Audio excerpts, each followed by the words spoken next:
CM ನಿನ್ನೆ CM ಹೋಗಿ ಖರ್ಗೆ ಅವರು ಭೇಟಿ ಮಾಡಿದ್ದಾರೆ. ಅಲ್ಲೋಗಿ ಡೆಲ್ಲಿಲಿ ಹೋಗಿ ಮಿನಿಸ್ಟರ್ಗಳು ಹೋಗ್ತಾರೆ, MLAಗಳು ಹೋಗ್ತಾರೆ. ನಂತರ ಹೈಕಮಾಂಡ್ ಎಲ್ಲೋ ಅಶಕ್ತವಾಗಿದೆಯಾ? ಈ ಸಮಸ್ಯೆನ ಬಗೆಹರಿಸುವಲ್ಲಿ ಅಶಕ್ತ ಆಗ್ತಾ ಇದೆಯಾ ಹೈಕಮಾಂಡ್?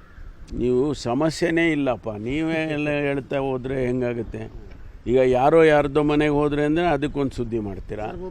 ಯಾರು ಏನೋ ಹೋಗ್ತಾರ್ರಿ, ಕೆಲಸ ಇರುತ್ತೆ ಹೋಗ್ತಾರೆ. ಈಗ ನಾವು ಸತೀಶ್ ಜಾರಕಿಹೊಳಿ ಮನೆಯಲ್ಲಿ ನಾವು ಒಂದು 5 ಜನ ಮಂತ್ರಿಗಳು ಊಟಕ್ಕೆ ಸೇರಿದ್ದು.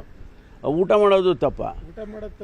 ಹೌದು, ರಾಜಕೀಯನೂ ಮಾತಾಡಿರ್ತೀವಿ, ಸರ್ಕಾರದಲ್ಲಿ ಮಂತ್ರಿಗಳಿದ್ದೀವಿ, ನಮ್ಮ ಇಲಾಖೆಯಲ್ಲಿ ಏನೆಲ್ಲ ಕೆಲಸಗಳಾಗಬೇಕು ಅದ್ರ ಬಗ್ಗೆ ಮಾತಾಡ್ತೀವಿ, ಹಣಕಾಸಿನ ವಿಚಾರದ್ದು ಅಲಾಟ್ಮೆಂಟ್ಗಳು, ಫಂಡಿಂಗು ಅದರದ್ದೆಲ್ಲ ಮಾತಾಡ್ತೀವಿ. ಏನೂ ಮಾತಾಡಬಾರ್ದಾ ನಾವು? ಯಾಕೆ ಇಷ್ಟೊಂದು ನಿಮಗಳಿಗೆ ಆಸಕ್ತಿ ಇದೆಯಾ ಗೊತ್ತಿಲ್ಲ ನನಗೆ. ನಾನು ನೆನ್ನೆನೂ ಹೇಳಿದ್ದೀನಿ, ಯಾರಾದರೂ ಹೈಕಮಾಂಡ್, ನಮ್ಮಲ್ಲಿ ಹೈಕಮಾಂಡ್ನಲ್ಲಿ ತೀರ್ಮಾನಗಳಾಗೋದು ನಿಮಗೆಲ್ಲ ಗೊತ್ತಿದೆ. ಕಾಂಗ್ರೆಸ್ ಪಕ್ಷದಲ್ಲಿ ಹೈಕಮಾಂಡ್ ಬಿಟ್ಟು ಏನೂ ಆಗೋದಿಲ್ಲ. ಹೈಕಮಾಂಡ್ನವರು ಯಾರೂ ಕೂಡ ಇಲ್ಲಿವರೆಗೂ ಏನೋ ಲೀಡರ್ಶಿಪ್ ಬದಲಾವಣೆ ಆಗುತ್ತೆ ಅಥವಾ ರಿಷಫಲ್ ಆಗುತ್ತೆ ಯಾರಾದರೂ ಹೇಳಿದಾರಾ?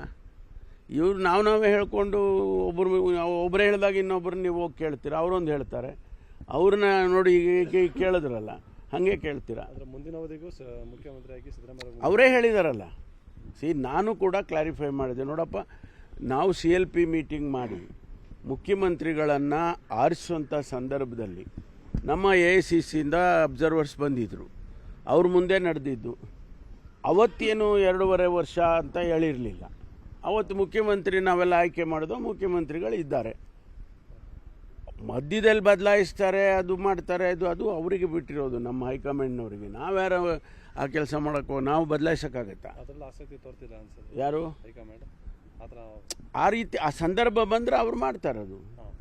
ಸಂದರ್ಭ ಬಂದಾಗ ಹಿಂದೆಲ್ಲ ಮಾಡಿಲ್ವಾ? ಬಂಗಾರಪ್ಪನವ್ರನ್ನ ಬದಲಾಯಿಸಿದ್ರು, ವೀರಪ್ಪ ಮೊಯ್ಲಿಯವರು.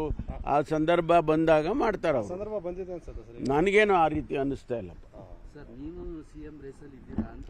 ನಾವು ಯಾವಾಗಲೂ ರೇಸಲ್ಲಿ ಇರ್ತೀವಿ ಕಣ್ರಿ, ಅದೇನು ದೊಡ್ಡ ವಿಚಾರ. ನೋಡಿ, ಈಗ 2013ರಲ್ಲಿ ನಾನು ಪ್ರದೇಶ್ ಕಾಂಗ್ರೆಸ್ ಸಮಿತಿ ಅಧ್ಯಕ್ಷ ಆಗಿದ್ದೆ. ಸರ್ಕಾರ ತಗೊಂಡು ಬಂದ್ವಿ. ನಾನೇ ಮಾಡಿದ್ದೆ, ನಾನೊಬ್ಬನೇ ಸರ್ಕಾರ ತಂದೆ ಅಂತ ನಾನು ಎಲ್ಲೂ ಹೇಳಿಲ್ಲಪ್ಪ ಇಲ್ಲಿವರೆಗೂ. ಸರ್ಕಾರ ಎಲ್ಲರೂ ಸೇರಿ ಪಕ್ಷದಲ್ಲಿ ಕೆಲಸ ಮಾಡಿದ್ದೀವಿ, ಜನ ಓಟ್ ಹಾಕಿದ್ರು, ನಮ್ಮನ್ನು ಗೆಲ್ಲಿಸಿದ್ರು. ಆ ಸಂದರ್ಭದಲ್ಲಿ ನಾನು ಪರಾಭವಗೊಂಡೆ. ಒಂದು ವೇಳೆ ನಾನು ಗೆದ್ದಿದ್ದರೆ ಏನಾಗ್ತಿತ್ತೋ ಗೊತ್ತಿಲ್ಲ. ಅವತ್ತು ಹೌದು ರೇಸಲ್ಲಿದ್ರೆ ಸ್ವಾಭಾವಿಕವಾಗಿಯೂ ಪ್ರದೇಶ ಕಾಂಗ್ರೆಸ್ ಸಮಿತಿ ನಮ್ಮಲ್ಲಿ ಕನ್ವೆನ್ಷನ್ ಇದೆ, PCC ಅಧ್ಯಕ್ಷರಿಗೆ ಒಂದು ಅವಕಾಶ ಕೊಡ್ತಾರೆ. ಅದು ಕೆಲವು ಸಂದರ್ಭದಲ್ಲಿ ಆಗೋದಿಲ್ಲ. ಅದು ಗೊತ್ತಿಲ್ಲಪ್ಪ, ಕನಸೆ ಬಿದ್ದಿಲ್ಲ ಅಲ್ಲ ನನಗೆ. ಅಲ್ಲ, ಏನೋ ಆಗ್ಬಿಡುತ್ತೆ ಅನ್ನುವಂತಹ ವಾತಾವರಣ ನಿರ್ಮಾಣ ಮಾಡಿದ್ದಾನೆ. ನಿನ್ನೆ ಮುಖ್ಯಮಂತ್ರಿಗಳ ಜೊತೆ 1 ಕಾಲು ತಾಸು ಚರ್ಚೆ ಮಾಡಿದ್ರು. ಇವತ್ತು DKಶಿ ಅವರು ಭೇಟಿ ಮಾಡ್ತಾ ಇದ್ದಾರೆ. ಸೊ ಎಲ್ಲ ಒಂದು ಕಡೆ ಗೊಂದಲ ಸಾಕಷ್ಟು ದೊಡ್ಡ ಮಟ್ಟದಲ್ಲಿ ಆಗಿದೆ. ಶತಾಯಗತೆ ಅಧಿಕಾರ ಹಂಚಿಕೆ ಆಗಲೇಬೇಕು ಅನ್ನುವಂಥ ಬಿಗಿಪಟ್ಟು ಆ ಕಡೆಯಿಂದ. ನೋಡಿ, ಈ ಎಲ್ಲ ವಿಚಾರಗಳನ್ನು ನೀವು ಹೇಗಿದ್ರು ನಮ್ಮ AICC ಅಧ್ಯಕ್ಷರು ಮಲ್ಲಿಕಾರ್ಜುನ್ ಖರ್ಗೆ ಅವರು ಬಂದಿದ್ದಾರೆ. ನೀವು ಆಕ್ಸೆಸ್ ಆದರೆ ಅವ್ರಿಗೆ ಕೇಳಿಬಿಡ್ಬೋದ ನೀವು? ನಾನೇನು ಇವಾಗ ಭೇಟಿ ಮಾಡಲ್ಲಪ್ಪ.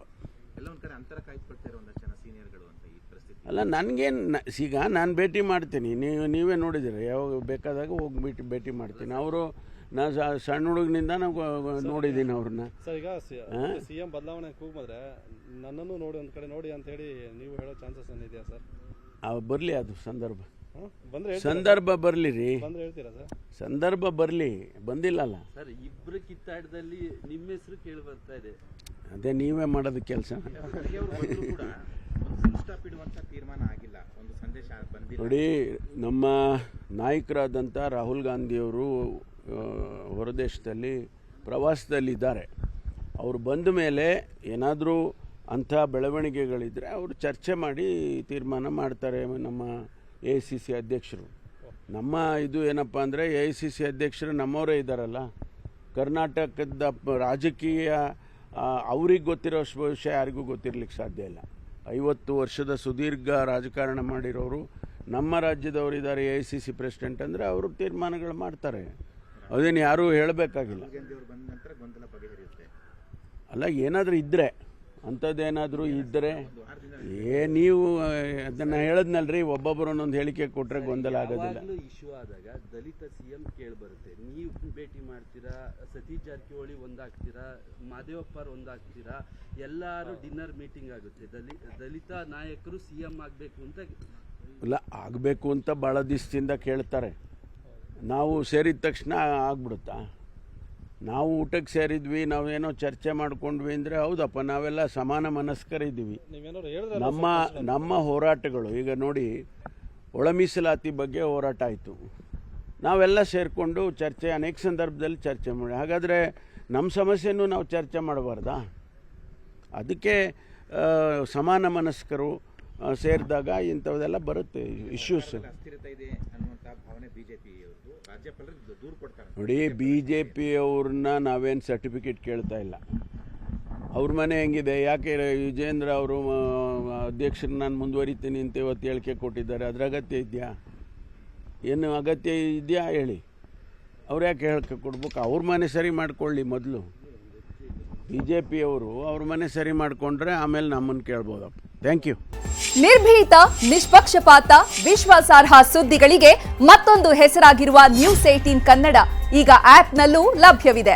ದಯವಿಟ್ಟು ಇಲ್ಲಿರುವ QR ಕೋಡ್ ಅನ್ನು ಸ್ಕ್ಯಾನ್ ಮಾಡಿಕೊಂಡು ಆಪ್ ಡೌನ್ಲೋಡ್ ಮಾಡೋದಕ್ಕೆ ಮರಿಬೇಡಿ. ನಿಮ್ಮ ಬೆಂಬಲ ಹೀಗೆ ಸದಾ ನಮ್ಮೊಂದಿಗಿರಲಿ. ಧನ್ಯವಾದ.